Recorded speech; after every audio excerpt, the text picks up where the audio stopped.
Wydział jest relatywnie młody. Powstał w 1965 roku wraz z powstaniem uczelni.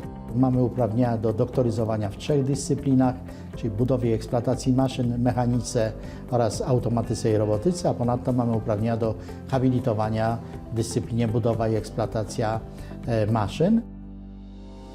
Jednym z takich wyznaczników tego kształcenia praktycznego jest możliwość uzyskiwania certyfikatów. Tu w pierwszej kolejności chciałem wymienić certyfikat w zakresie posługiwania się systemem SolidWorks. On jest szczególnie adresowany dla studentów specjalności CAD/CAE, czyli wspomaganie komputerowe projektowania, ale mogą również przystępować i przystępują studenci innych specjalności, innych kierunków, którzy wykazują w tym kierunku zainteresowania.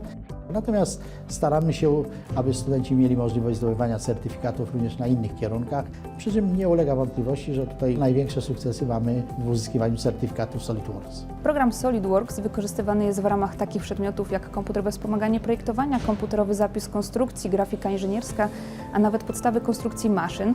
Liczba godzin zależna jest od przedmiotu i jest to od 10 do 30 godzin w ramach jednego semestru.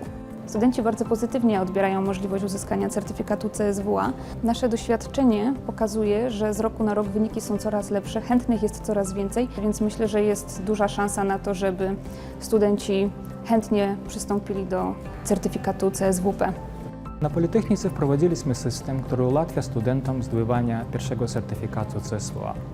Zaczęło się od przyjęcia zasady, że wykładowca, który sam nie posiada certyfikatu CSWA, nie może prowadzić zajęcia SolidWorks na kierunku mechanika i budowa maszyn. Pozwoliło to części wykładowców uzyskać ten certyfikat i odpowiednio dopasować poziom prowadzonych przez nich zajęć do poziomu wymagań certyfikatu. Poza tym egzamin na certyfikat zawsze odbywa się w obecności wykładowcy. W zeszłym roku w ten sposób zostało uzyskanych przez nas studentów 62 certyfikatów 5 różnych rodzajów przy ich skuteczności rzędu 80%. Przygotowania trwały właściwie od tamtego roku, jeżeli chodzi o zajęcia z KWP czy KZK. Myślę, że jestem przygotowany. Chciałbym go zdać, ponieważ mam nadzieję, że poprawi moją konkurencyjność na rynku pracy.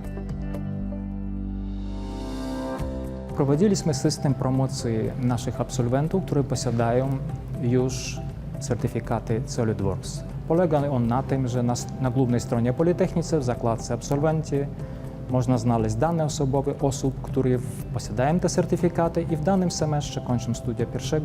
lub 2. stopnia.